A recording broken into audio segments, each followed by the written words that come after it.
This show is brought to you by Safety FM.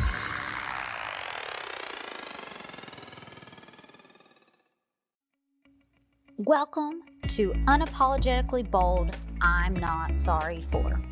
If you are a person that is tired of apologizing for being you, you know, the human part of you that sometimes feels like it has to be different at home versus work versus play, the human side that just wants to be hot, humble, open, and transparent about your wants, desires, and uniqueness.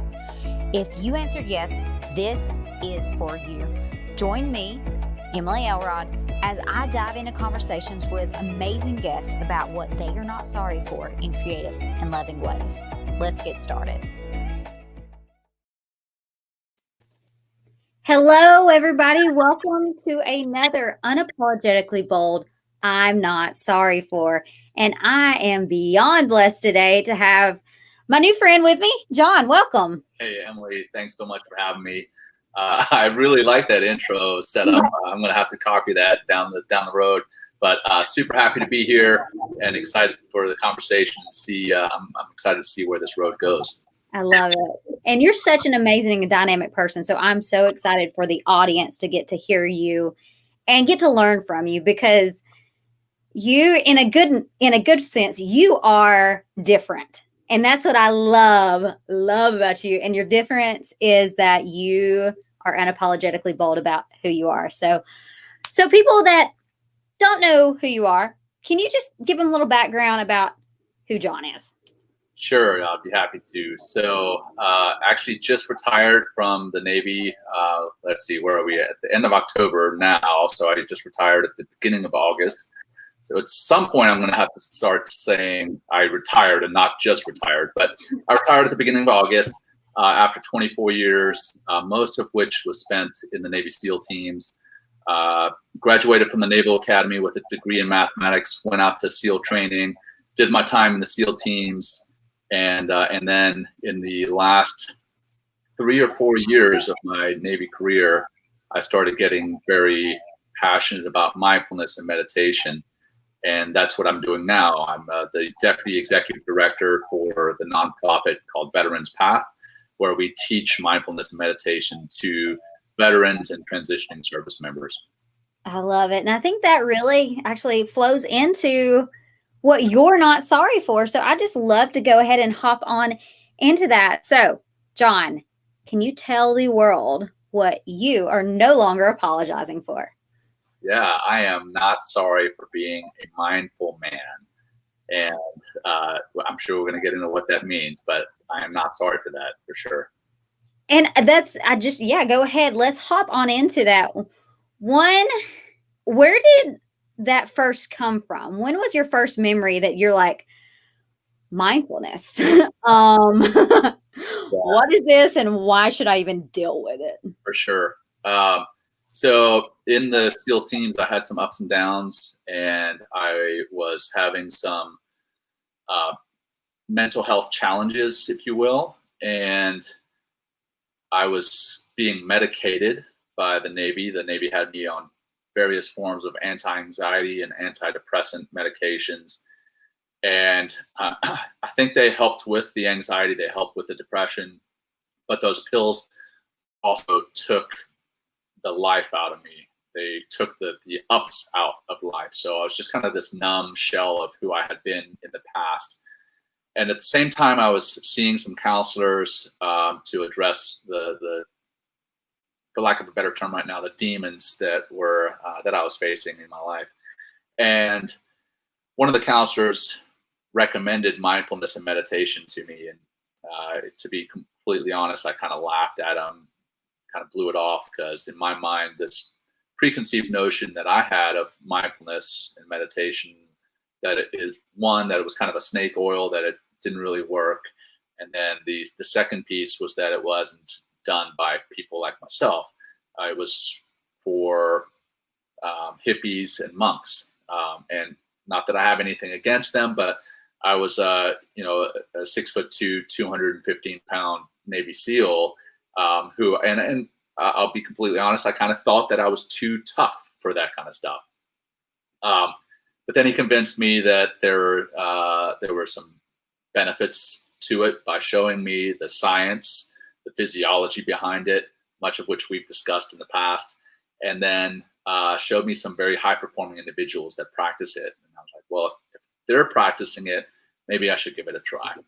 And so, in all honesty, my initial memory of mindfulness was one of, that's for the loonies. And then the other side of things was I initially got into it for performance enhancement. When he told me initially that it was for addressing depression and stress, but that's when I kind of blew him off. But then when he said, you know what, this is going to make you a better leader, it's going to make you more focused at work, then I was like, okay, well, now I'll listen.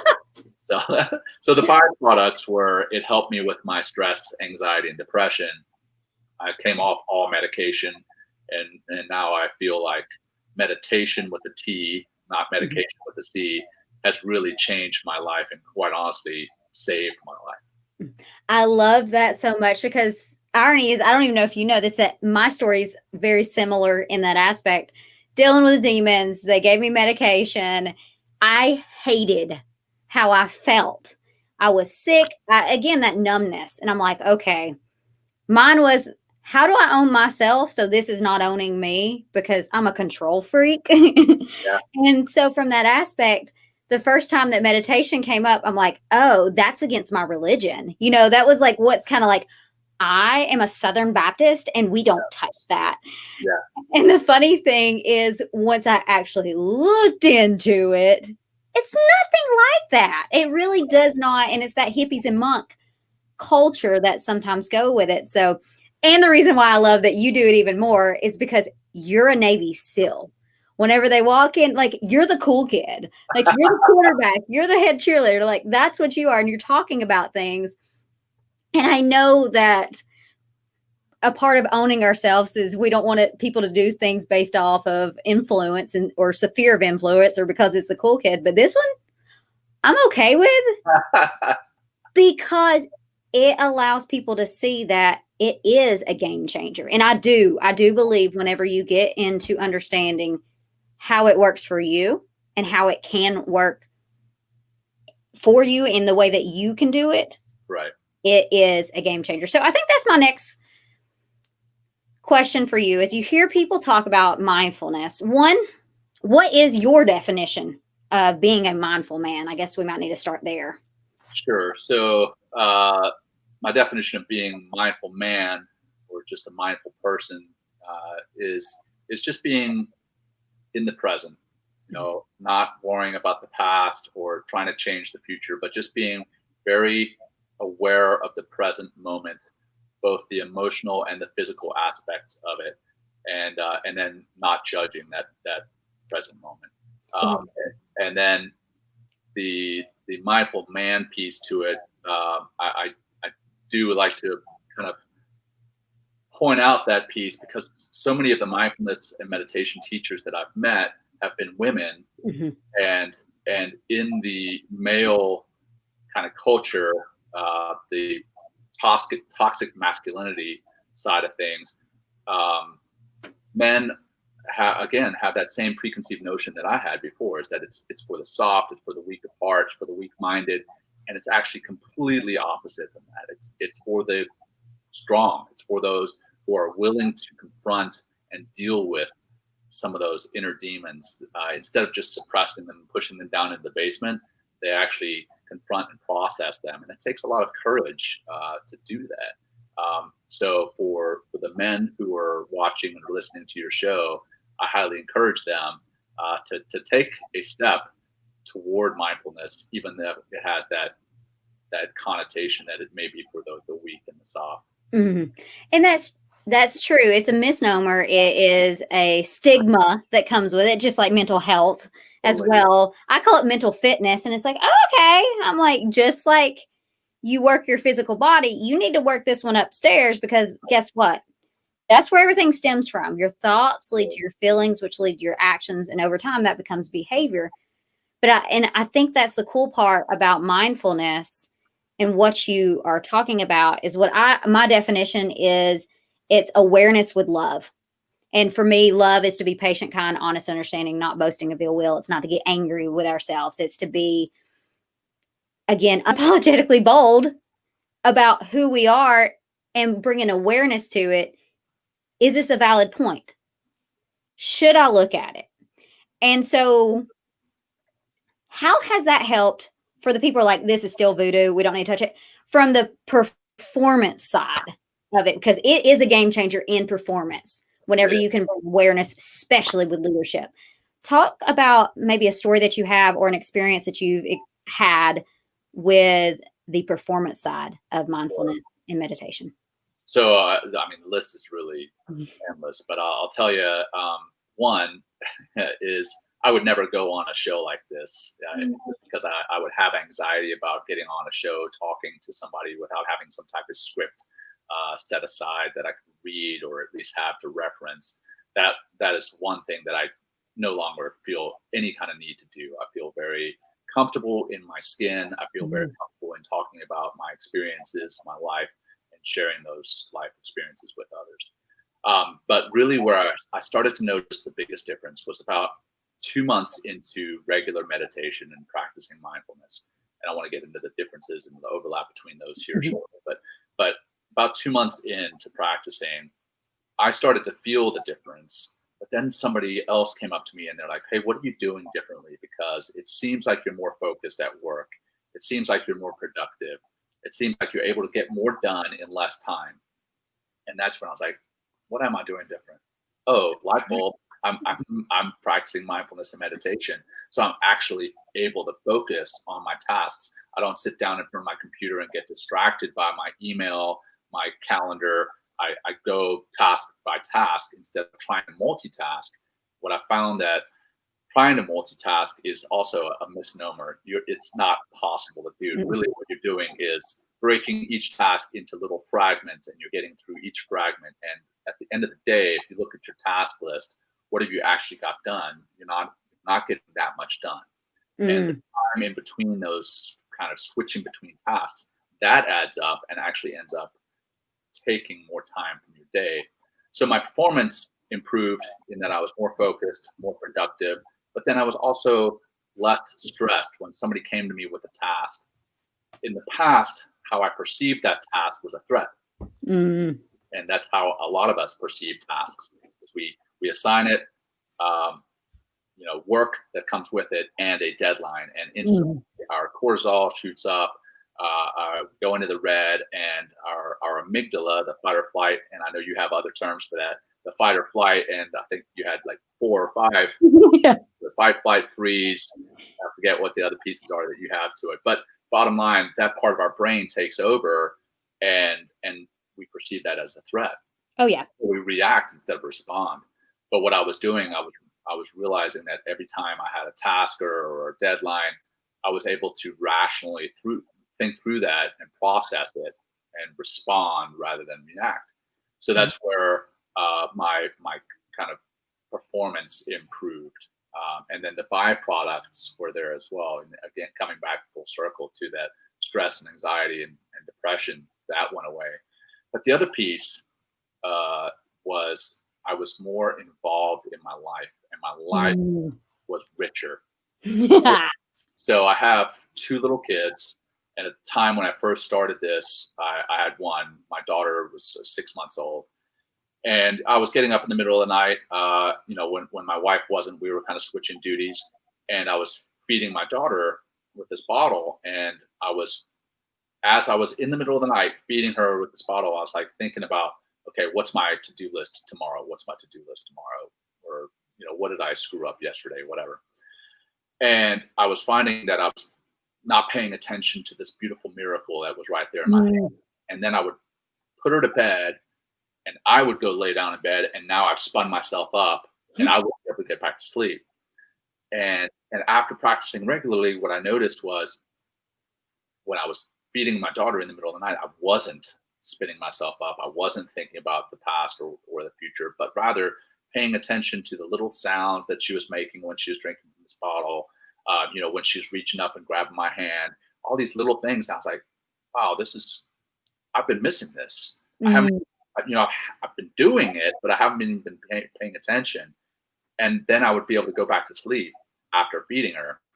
And that's maybe not a performance enhancement, but a life enhancement that I got from practicing mindfulness and meditation, is that it made me enjoy the experiences of this thing called life so much more. And I think the cool part of that, from the science behind of it, is when you're starting to cherish it. And in that moment of cherishing it, you get to feel that feeling of cherish instead of going to the ladder of missing Right. and loss. And that's what I've found too many times. And actually, the funny thing is that me and my kids had this conversation the other day. And it stemmed from, which of course they're 6 and 9, so I didn't talk about it, but it stemmed from somebody talking about suicide. And from the suicide, if somebody's talking about it, thinking about committing suicide or doing the act of suicide, that you tell them what you will miss from them. But I'm like, that's a reactive approach, in my opinion. Yes, it once you're to that point, it still has valid. But for me, why don't we start saying what we cherish now as a preventative approach to say, oh, I cherish this moment. I told my kids this morning, I cherish that we had this storm, that we have trees down everywhere. But the reason why I cherish it is because, and this is going to make me sound so redneck, my chicken outside was getting attacked by a hawk. And if I had not stayed here, my son had not convinced me to stay here last night, we would not have our baby chicks. Most of them would actually be dead. And I would have missed my chicks. It's something so simple, but I told my kids, I was like, that is a moment. I'm going to note it. I cherish that I weathered a storm that was crazy. I didn't want to deal with it. I heard the booms, the bangs, and everything. We had power out. Everything was going crazy. But I found a moment to cherish. And I think that's the important thing with mindfulness that is missed a lot of time whenever people think of it. And it may be a part of us that having people on like you speaking about the actual life effects of it that bring it to another level. Yeah. I don't know who would not want to miss that moment of your kid, Right. And I mean, that's just an anecdotal example, right? I mean, since then, now my daughter's almost 4. There's times when, I'm out there playing with her, which if I hadn't found mindfulness and meditation, one, I may not even be here, completely honest. If I was here, but I hadn't found it, I may not be enjoying times at the playground with her, or and now I have a son, and I may not be enjoying their interactions. I mean, when they play together, and I just sit and watch and enjoy that. And then outside of the family, I mean, which is beautiful to me, but at work, I find that I'm happier at work than I was before. Like, I feel a sense of accomplishment, a sense of camaraderie that I had lost, and now I've got that back, and it's really that piece is present in all my walks of life now. So I feel much, again, happier and healthier, and that I am experiencing a richer life than I was before. But going back to your cherish piece, I don't know if you know Brian Marin and Greg Williams. They have a podcast called the Left of Greg podcast, and I was on. Brian's a former Marine, and he had lost a friend recently, and to suicide, and he had taken that as a message to him that he needed to call his friends more regularly. And what he started doing is, when they have birthdays, rather than sending them a text and saying, hey, happy birthday, or calling them and just saying the bland happy birthday, which is great, but now he calls them, and if he gets them or he gets a voicemail, he leaves them a message and says, hey, this is what I love about you. Yes. And I think that's huge. That's a game changer. If you're able to express to people what it is you cherish about them, that changes their brains physiologically. We talked about dopamine and oxytocin when we spoke a couple weeks ago, and how powerful those chemicals are, and how much there is a need for those. And those just simple cherished statements or phone calls like that can literally save lives. Oh, and the importance of it even now more than ever, in my opinion, especially with COVID, especially with us going into the winter months, seasonal affective disorder. Like there's so many things that are popping up that our environment's already going to fight against us. Right. Combine that with an election. There's going to be a lot that is coming at us, but we get to own ourselves instead of letting the world own us. And that's what I talked about, awareness with love. And I think that's where I want to transition into what is mindfulness versus meditation versus you hear gratitude, you hear, I talk about trigger recognition. All of these have different things that are a part of mindfulness, but I think it's good to bring them down for people that don't know what it is. Yeah. Well, the way I picture it is a Venn diagram. And for those who don't remember what Venn diagrams are, it's basically the circles that have little overlapping pieces. I'm a math major, so I nerd out on Venn diagrams. But anyway, mindfulness, if you can picture one circle is mindfulness and the other circle is meditation, and then there's some overlap between the two. You can be mindful in having the conversation. Right now, Emily, I'm trying to be as mindful as I can in listening to what it is you're saying, rather than trying to formulate a response right off the bat, which so many of us do in our lives. Is we have a conversation and then afterwards you're like, well, what did the other person say? And I don't remember much because I was trying to formulate my response. You can eat mindfully, and that's a beautiful thing to do. I mean, if you sit down to a meal and you take your time, you smell the aromas of the food, you can see the textures, and actually once you put that food into your mouth, you enjoy the taste, and you just take your time through a meal. That, coming back to living a richer life, that is going to make your life richer. One, because you're going to enjoy the meals, but two, taking that time to actually be mindful actually literally rewires your brain and can set you up for success throughout the rest of the day. But anyway, so you can do mindfulness without meditating. Being mindful about your conversations, being mindful about your eating, being mindful about driving on the highway, actually paying attention. That's what mindfulness is, paying attention, situational awareness to the here and now. Meditation is when you sit down, or not literally sit down, but you set aside some time and you're very intentional about taking that time to meditate, whether it's transcendental meditation, whether it's mindfulness meditation, whether it's yoga nidra, whether it's any type of meditation. There's lots of them. The overlap between the two is mindfulness meditation. That's where you sit down to meditate and you are mindful of your bodily experiences, of your emotional experiences. So one of the ones that I do quite often is just finding the anchor of my breath. That's something that you're always going to have with you as long as you're alive. And you can really focus on the physical sensations of breathing, focus on the feeling of the air passing your nostrils as you breathe in, focusing on the feeling of your lungs expanding in your belly and your chest, focusing on the reverse as you breathe out. And you just do that 2 or 3 times, and that can really change how you are reacting, responding, by tapping into your parasympathetic nervous system rather than your sympathetic nervous system. It can bring down your respiratory rate, bring down your heart rate, bring down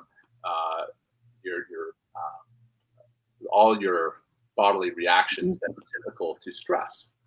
So one of the things that I do when I speak with somebody about mindfulness and meditation is I try to start by stressing them, which is kind of counterintuitive, but I ask them, hey, I want you to think about the stressors that you have going on in your life. And as you're doing that, notice the physical reactions that you're having. A lot of people say, well, I feel my hands are sweating. I feel my heart rate increasing. I feel my forehead starting to tighten up, or my jaw starting to tighten up. And I'm like, okay, that right there is being mindful. You're paying attention to what's happening with your body. And then I have them just take 3 nice controlled breaths and pay attention to that breath, and then have them take another check on where they are. And it's dramatic. You can actually see somebody's forehead like getting less tense. The jaw may not be touched. And it's pretty wild, just that 3 breaths. And you can do that anytime, anywhere. You can do it on the road. If you get cut off by somebody, and your instant reaction is to call them some names and chase them down and have some mad road rage. But instead of doing that, take a couple of breaths, and you can maybe express some compassion towards that person. Who knows why they may be acting erratically? Maybe they just had a very bad day. Maybe they're trying to get to a hospital because they're having a kid, flipping them a finger. So yeah, it's pretty wild what you can invite into your life when you start bringing these practices into your life. Probably went on a tangent there, but hopefully I covered the difference. No, you did. And what comes to mind for me is this is how I am in the South and how I got mindfulness. I do the wellness, you know this, and the viewers know this as well. So wellness, safety practices. But the first one, I'm like, snipers use this, right? I'm like, Right. box breathing. And I talk box breathing, and I actually help people with their hunting strategies, and because how they get jittery, and then we could throw that into sports and how speaking with people, what I joke with some of the baseball players is like at home plate, you want to have your home state, like homeostasis, like you want to be at your calm. And the principle again is you are owning yourself. And that's the difference that I see between mindfulness and meditation is almost what I call like wisdom. It's knowledge and action. You're putting an action towards it and you're feeling how it feels. And so for people that are thinking like, oh, this is weird still, and this may like breathing, I'll say for me, my meditation time is also my prayer time. And for myself, it is a way for me to calm myself and to control my thoughts and being mindful, as well as meditating on a certain task at hand. Because what I found is a lot of time for me, I'm an overthinker. It shoots and it goes and it's like, come back, task at hand, I'm like, task at hand. And feeling those feelings and feeling those emotions. And here's the cool thing too, is whenever you tap into what meditation can give you, you're practicing it. And so when that person that walks in the room that you can't handle, they owned you. They literally owned your physiology. They literally took you over and you didn't even know it, but now you do. Yeah. And now, again, I talk about trigger recognitions. That's a big thing that I'm on what are these triggers? What are these things that you're being mindful of, but also putting the practice on to know what it feels like to even be at your home state. And so for you, I want you to talk about an experience whenever you have seen like this come together in a beautiful state. I know we talked about your daughter, but is there another time that you can think about that was like, yes, I am a mindful man and I am glad here is why? Narrowing it down to one more experience that I'm probably going to have a little bit of difficulty doing. I'll tell you, just to get radically personal here, but in just conversations with my wife, prior to learning the skills of practicing meditation and mindfulness, there were times when I would zone out. I am apologetic for that. I'm not apologetic about being a mindful man, but I am apologetic for being not mindful in the past. And in conversations with my wife or in conversations with some of my friends, I would not only work to formulate a response to what it was they were saying, but I would even go further in that I would completely tune out and think about things that were on my to-do list, think of things that were stressing me out.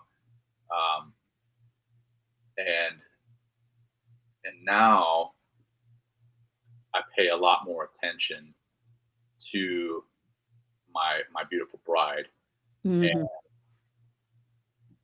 I think that has changed our relationship. I know it has changed our relationship for the better, tremendously for the better. And that trickles down through my life in that I feel better about my relationship at home. I feel better going into work. That carries forward in my attitude at work. I have better relationships at work. At the end of the day, I feel better about work. So now I can go home, and it's just this cycle. So I don't know if I can put a pin in one experience. I think it's just how it's changed my experience of life, and how totally different. My perspective is totally different than it was 3-4 years ago. And what I hear on that too is cherish. You even said that about your wife in one of our notes. Just, I know that you have love and gratitude, and she is your world. She is. And I love that. Like, that is so amazing to hear people speak so openly about how much they care. And they're, instead of being mindless about something, they're being mindful. And again, I think my thing that I keep coming to is that cherishing, that caring, and how it can get you to the next level. Because I joke with my husband, happy wife, happy life. But that's a saying. But the thing is a happy marriage or a happy relationship, especially the people that can own you and know how to twist the knife the easiest to say the things and elicit the responses. Right. If you don't practice some of these things, it can really go south. Yeah. Quickly. Things turn toxic. And then, one relationship turns toxic, and that has profound effects. I mean, we talked about, before you hit record on this show, we talked about the connections and how those connections lead to other relationships with other people. Well, the inverse is true too. As soon as one relationship in that kind of chain turns toxic, that whole chain can fall apart. And I think the most important relationship that you can foster, at least here in this worldly side of things, not talking about our spiritual relationships, but our worldly relationships, is the relationship with your significant other. And if that starts to get toxic, the rest of your world becomes toxic. And you can protect against that. I mean, there's a whole litany of ways that you can protect against that, but one of the big pieces is by being present in the relationship, and that comes from being mindful.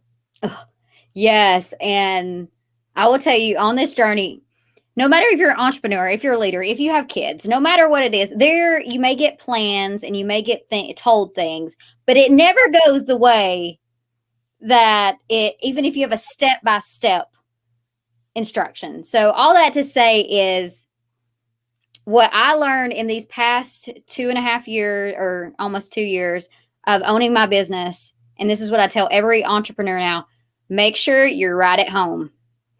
You got to be right at home, because if you want to lead others, you got to lead at the house first. And that's my opinion on it, because that's whenever me and my husband, I'm like, whoa, we're doing great work, but I got to be great with you. And if that's not happening, other things will not happen. Yeah. So I digress on that subject. Well, can I just jump in with one piece there is absolutely, you need to be right at home, right?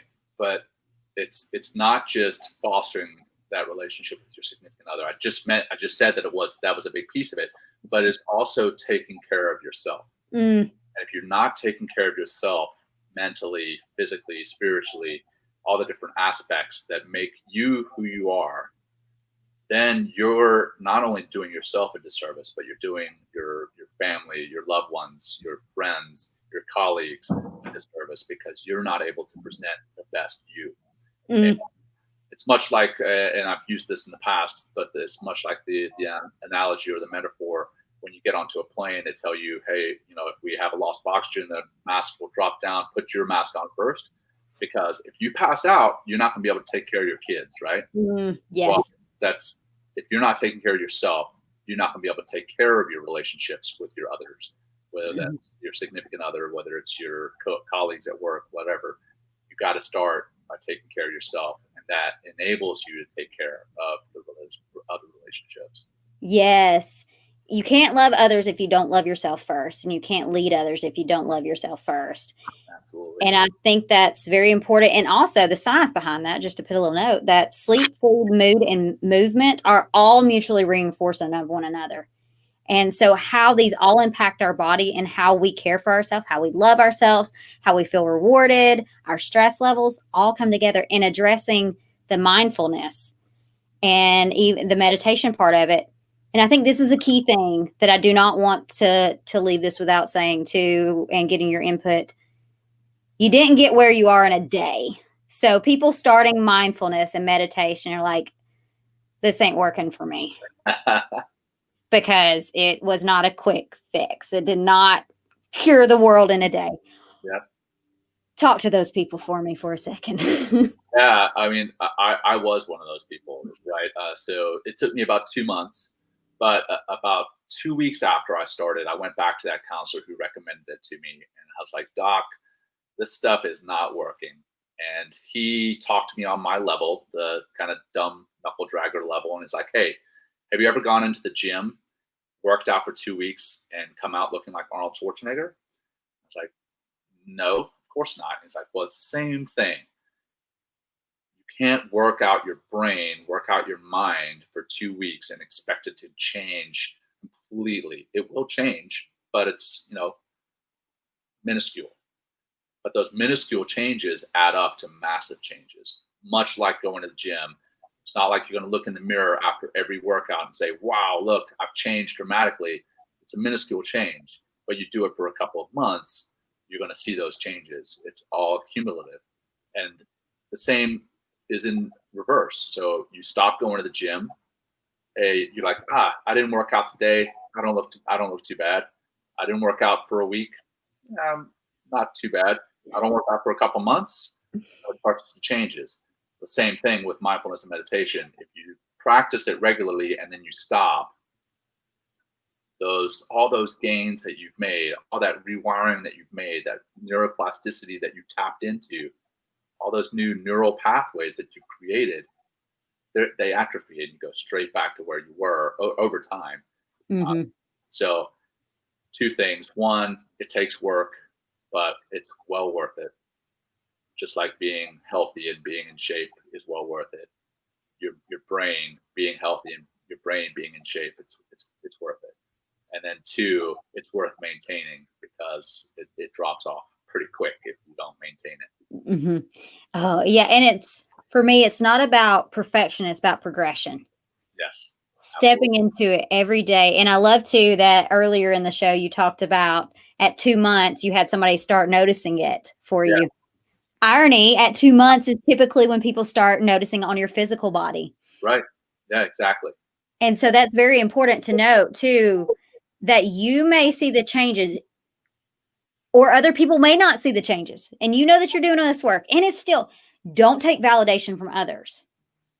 That is huge to maintain that momentum, that cycle, to continue it on. So such an amazing conversation, Jon. So I have a 2-part last question. First part is, people are apologizing for being a mindful man. They don't want to talk about it. They don't want to show that they are doing soft things. What would you tell them? Yeah, well, I will tell you that there are a lot more people doing this than you think are doing it. And it's becoming much more widely accepted in Western culture because, in all honesty, it's an ancient practice that warriors used to practice. And somewhere along the line, it got changed into something that weak and soft people do. Once I started opening up about practicing, I had a ton of people come up. They're like, "Oh yeah, I practice too, but I didn't want to admit it. I didn't want." And I'm like, "Why not? Why would you not want to bring something this powerful to others and share that?" And since then, a lot of those people have shared it. So, one, realize that what you're doing is not something that you want to hide. It's something that has changed you for the better, and it's something that you want to share. And 2, more people are doing it than you realize. Not that that's necessarily validation for doing something because a bunch of people are doing it, but it's just know and have faith that you're not alone in this. So I think that's what I would like to say to those who are meditating in private, practicing mindfulness in private. Oh, I love it. And then the final question is, where can people find you? How can they get a hold of you if there's like, oh, you are my person. I need to like speak to this human. How can they find you? Yeah, best way is on LinkedIn. I do have other social media, but I keep that somewhat private on Facebook and Instagram. But LinkedIn, Jon Macaskill, Jon.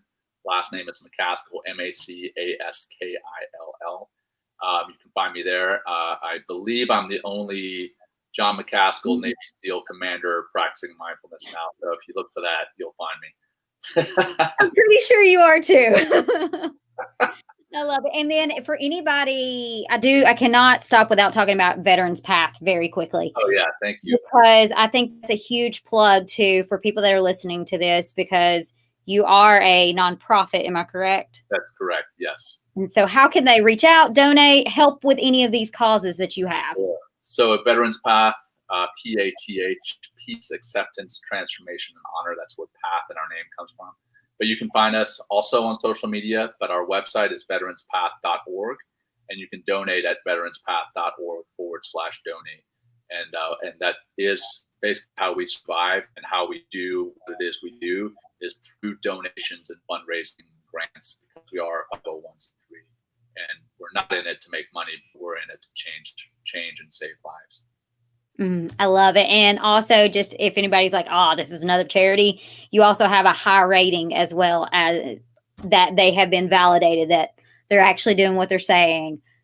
And the work that I get to see that you've done, I'm blessed beyond measure for you coming on the show. I'm blessed beyond measure that the impact they're making on the world. Continue to do it. And I just want to thank you for coming on, and thank for all that have listened. I hope that you have an amazing and blessed day.